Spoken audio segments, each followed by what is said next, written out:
Well, good morning, good afternoon, good evening, depending on whatever time you might be watching this television show. This is the Bishop Dr. Sidney L. Gaines coming before you once again, alive, well, and I'm still kicking. And beside me, of course, is my lovely bride, the Dr. Shirley M. Gaines. Well, dear, how are you today? I am very well, thank you. Awesome. Well, listen, today we want to welcome you to the place to soar. Yes. Where you are the focus of the whole show. Yes. And today we have a very special show tonight, or this morning, or this afternoon, whatever time you're watching this. You know, usually on the place to soar, your very host, none other than, of course, the Miss Anita D Russell. It's usually the one that's interviewing us and others. Exactly. But today we have the privilege to introduce who? And interview her. Interview Mrs.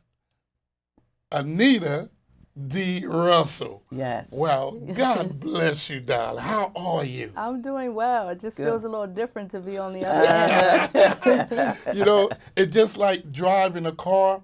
You know, you let somebody else drive your car and you sitting on the passenger side. Right, right. And although you feel good and relaxed, but it does feel a little bit strange, It doesn't it? does. Yeah. Well, we just want to thank you for the opportunity today. Months ago, we sat here, and of course, we were the one that was being interviewed. And all along while we were sitting here, I think I heard my wife say one point, said, you know what, we need to interview you. Exactly. And here we are. And Here we here are. we are. Here we are. Wow, what would you like to say, darling? Well, first I just want to say hello to everyone. Of course, by now everybody know I'm that author of that great book on the market, In Your Journey Lies Your Awakening. And I must say that Miss Anita has been through a journey, but her awakening experience is so phenomenal. So what I would like to do, I'd like to just jump right in because we want to hear her story. We are here for her. I know we've been missing her a little bit, but we thank God that she's back. So I just want to talk to you for a few minutes, Anita. What's been going on with you since the last time? Well, one of the things that I did, I went back and reviewed my SOAR values. Okay. Because I always start out by telling people, take a look at the SOAR values. And the one that really resonated with me, having gone through this very trying journey, is the word legacy. And I look at the word legacy as that part of you that gets left behind. Yes. It's that part of you that shows up in your children. It's that part of you that shows up in your family and your community and things like that. So I just had a probably one of the most trying experiences of my life, and that was in dealing with my mother. My mother recently passed away on September 13th at exactly 7:32. Okay. And that was an incredible journey for me. I was not prepared for it. I had no idea how ill she was, Right. and things like that. And so that whole entire experience of getting to the point where I was understanding what was going on. She was stage 4. Her cancer had metastasized, and it was a lot of information to absorb at one time.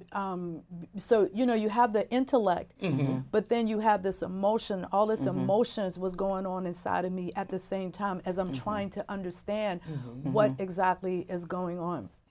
So, but one of the things that sort of caused me to think about the word legacy is,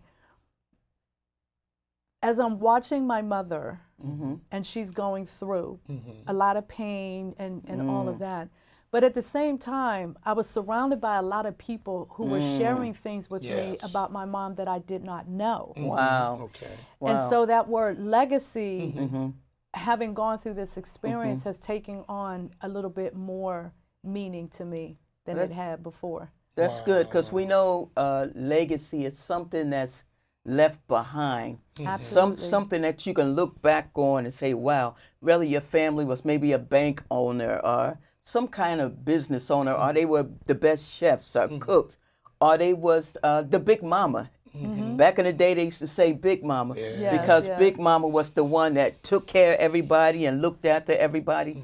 And that's a legacy that's being passed on from one generation to the next generation. So you said legacy. What type of legacy do you believe from this experience that your mother has left?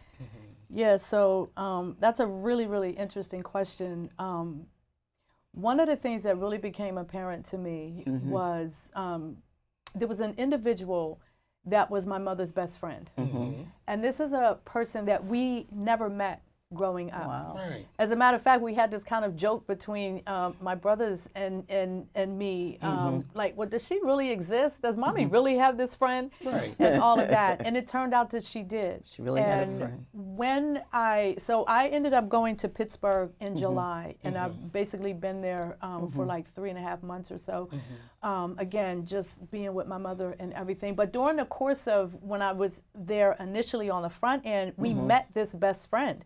Oh. And she was amazing. Wow. She was just this amazing human being, and I could see why my mother liked her as much as she did. So what I did was I reached out to her and asked her if she would have dinner with myself and one of my brothers, and she agreed to do that. And we basically just sat there and picked her brain and asked her questions about our mom. And the term that I started using as I was walking through all of this and getting all of this information is that my mother was a warrior. Wow. She was definitely a warrior, not just a warrior from a mother perspective, but from the perspective of caring for other people. She was an activist. Like we knew growing up that she was an activist. Like we used to watch her getting dressed to go out and march and protest, but we never really got the full story of what happened when she went out there. Right. Wow. And that's what her friend gave us, that insight into some of the things that my mom actually helped to achieve in the city of Pittsburgh. She worked with an organization called the Welfare Rights Organization of Allegheny County. Wow. And so she always had this focus on the underdog and always this focus on helping other people and helping this group of people over here understand why they should treat this group of people over here better than what they do.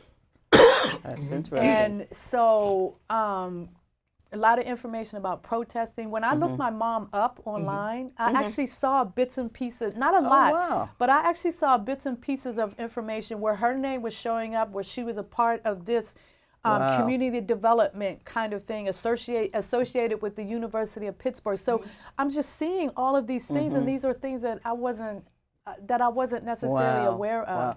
So she gave us a lot of insight in who our mom was from her perspective, having worked with her and marched with her and all of that. So it was very insightful. Well, to me, that sounds like a legacy already. Exactly. Just to hear that your mom was community oriented, to see that she was involved and that she made a difference in individuals' lives. But I just want to go a little deeper with you, okay? You said that you wasn't prepared for what you was confronted with. For somebody that's watching, that might be experiencing, because you were not prepared, how did you go about things? You weren't prepared, so what was your initiative response? How did you go about doing certain things? It was definitely a process.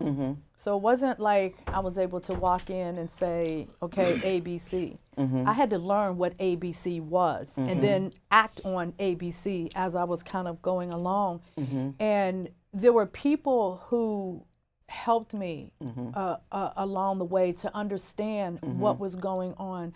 Like I said, my mom was stage 4, but she was diagnosed in 2014, but we didn't know that she was stage 4, and we just didn't really understand the extent of her illness and everything. And part of that, again, and this gets back to her legacy and who she is as a person, part of it was she didn't tell us because she didn't want us to worry. She didn't want us to be concerned, and she didn't want us to be upset or anything like that. So she really didn't tell us what was going on. So the first day or so when we're sitting there and we're having conversations with her medical doctors, at least for me, I'm looking at them and I'm like, what are you talking about? Like, I'm not sure, like, where exactly are you coming from? This was before we heard stage 4. This was before, because I believe initially, though I don't have any confirmation for this, I believe initially they just assumed that we knew the extent of our mom's illness. So they were just kind of telling us things, and we're just like, at a loss.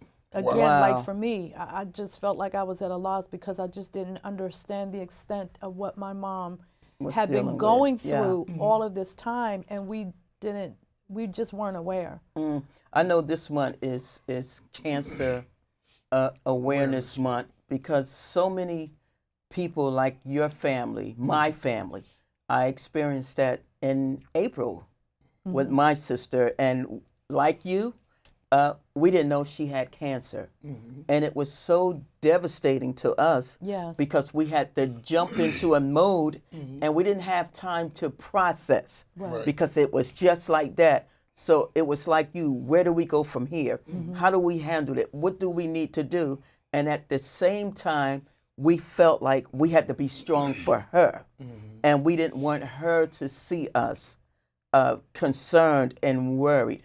So my question to you is, when you would go and see your mother, how did you and your brothers conduct yourselves? Did she see that you were worried and concerned, or did you guys go in there with like a happy face? Mom, it's going to be okay. Mom, we're here for you. Tell us about that. And that's exactly how we were.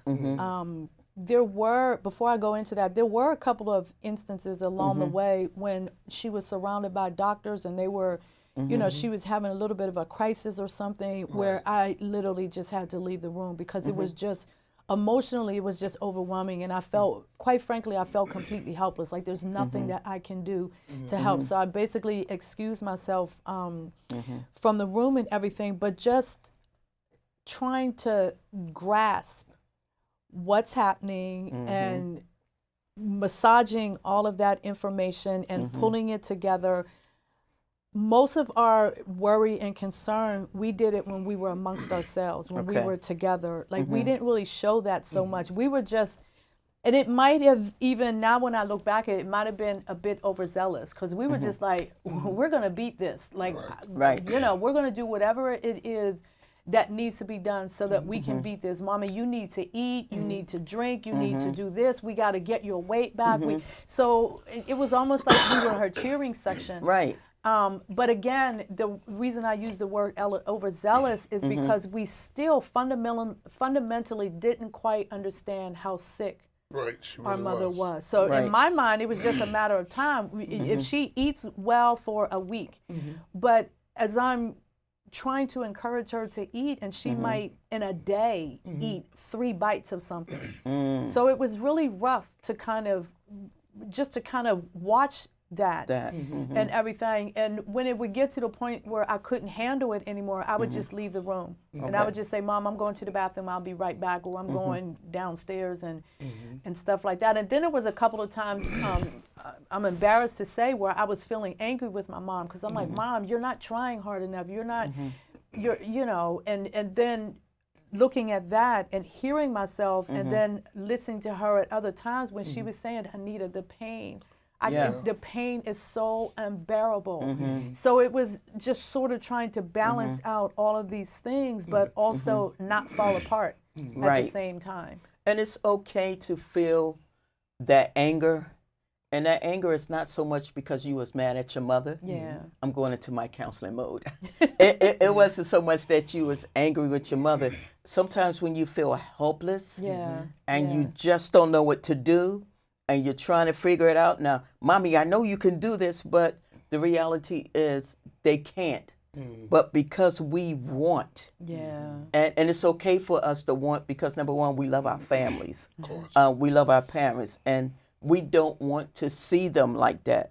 And sometimes we feel helpless. So we get angry because it's nothing I can do. So I'm angry. So get up, Mommy. Get up. You need to get up. I know you can do this. You can. But the reality is, unfortunately, that they can't. So I want to encourage you not to blame yourself for getting angry. I got angry. Yeah. When my sister was going through, I never mentioned it out loud, but I was angry because I couldn't understand why her. And sometimes we get selfish because of how we feel. Right. Why couldn't it be somebody else? Why did this thing hit my family? But it hits our families, and cancer is such a serious condition in any family. And any family that is going through that or encounter cancer, they can relate to how you feel. And I'm quite sure your audience that's watching A Place to Soar, where it's all about them, today we're going to make it all about you because we are concerned about you. We just want what's best for you. I'm quite sure your audience, now that they're hearing this, they're going to be reaching out to you because you're a good-hearted person.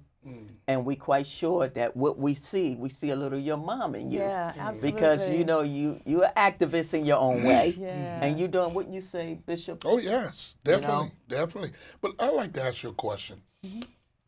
For someone that are watching the show, you're talking about your mother. Of course, you're talking about also yourselves. How would you encourage a parent that's going through that? What would you encourage them to do that have children like yourself? I would definitely. So to answer that question, I kind of put myself in my mom's position from the standpoint of how would I want to interact with my kids. Right. Yeah. And I would have definitely told my kids. And I would have figured out a way to tell them.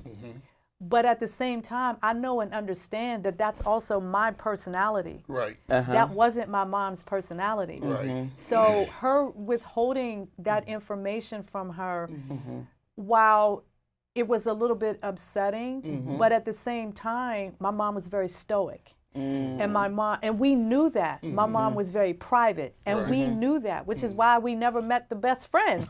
Right. You know, Okay. so that's how Wow. my mother was. And so on the one hand, I could look at it and say that if I were in that situation, I would have shared it with my family because Right. I need people Around you. But my personality is very different from my mom's personality. My growing up and a lot of things about me very different from the experiences that my mom had. So I had to kind of look at it within the right context. Right.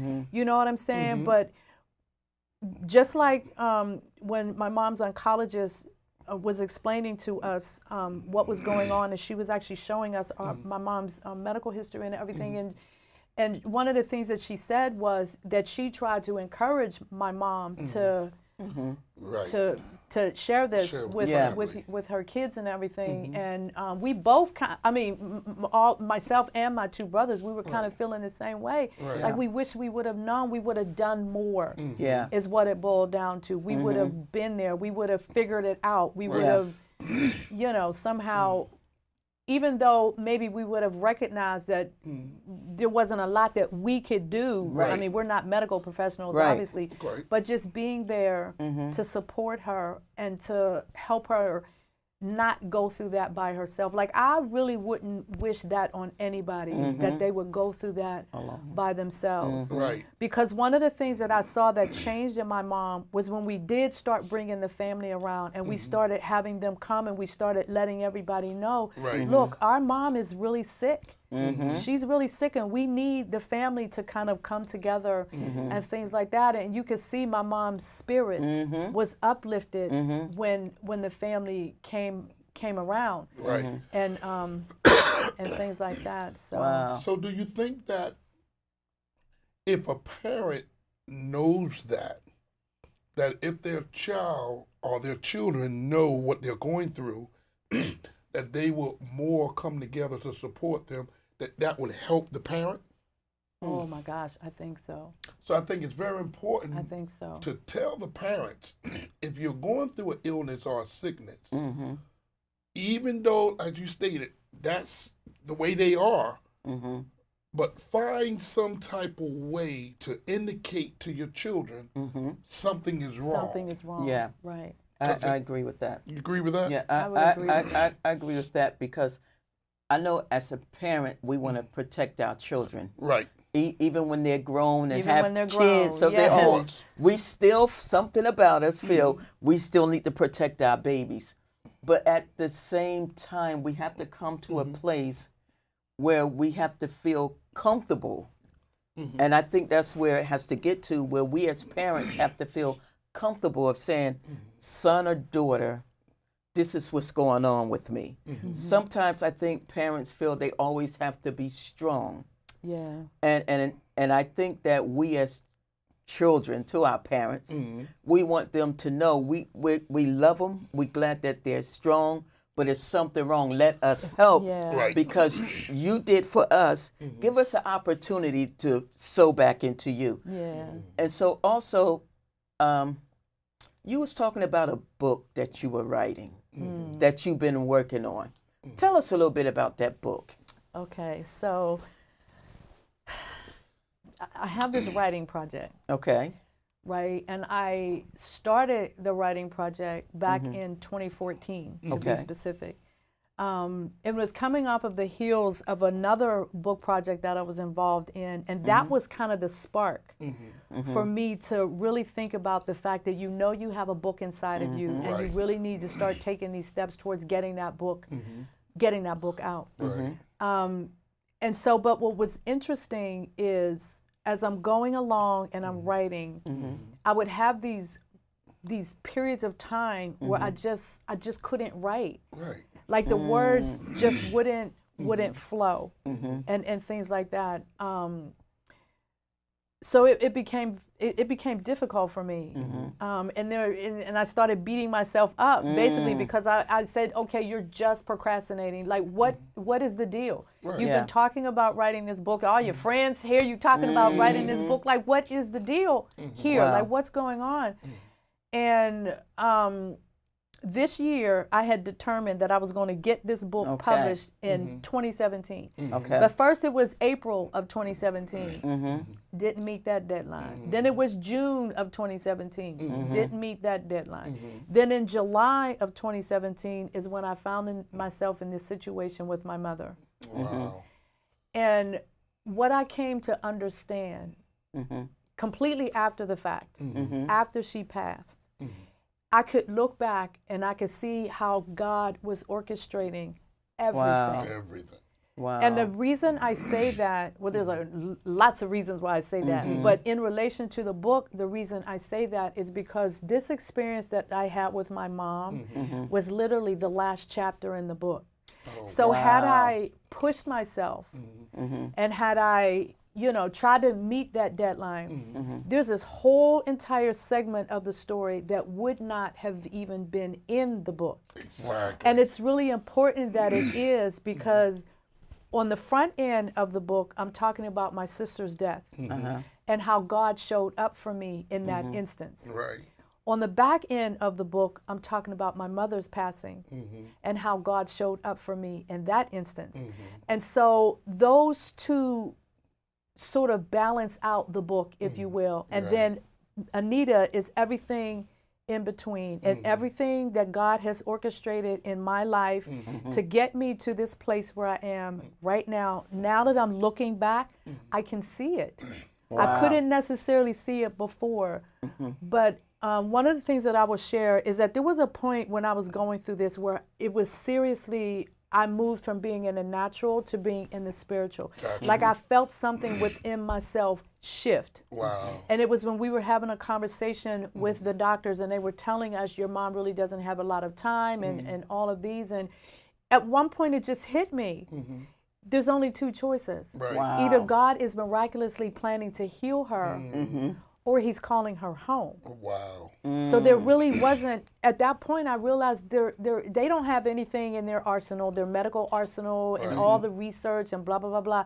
They don't have anything else. So we've hit the end of the line in the natural, and now we're completely in the realm of the spiritual. Right. Wow. And I recognize that, though not as verbally as I'm articulating it now, but I recognize that there was a shift inside of me. And at that point, it was within like the next 2 to 3 hours that my mother actually passed. Wow. Wow. You know, this, I know it's getting good. This is getting the so time good. the clock on the wall is winding up. We're going to have And- to have a part 2. Yes. But yes. Bishop, in these last few moments, what would you like to Well, say? I'm very moved by everything that I'm hearing, your experience. It seemed like you really had an experience.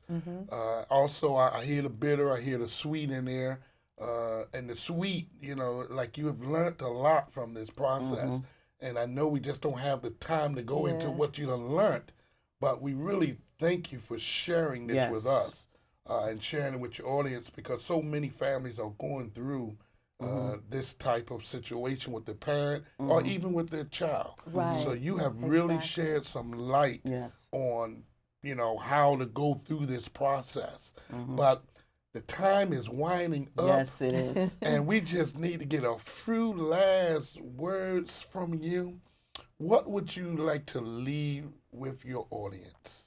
One of the things that my mom said to us when it was a moment when we were all together, and it must have been about maybe 15 of us in her room just surrounding her bed and everything, and she started talking to us as a family and telling us like all of the things that have caused division and disunity in the family, like all of those things from years and years ago.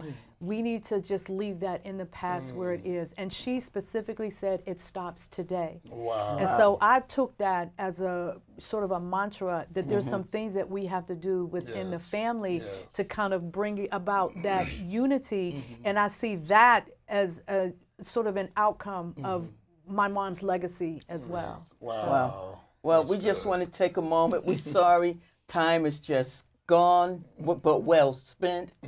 It's been an honor. Thank you for allowing us to interview you today. We're looking for part 2. We're looking for the book. And we just want to say thank you and thank you for tuning into A Place to Soar, where you are first at heart and mind. Thank you so much.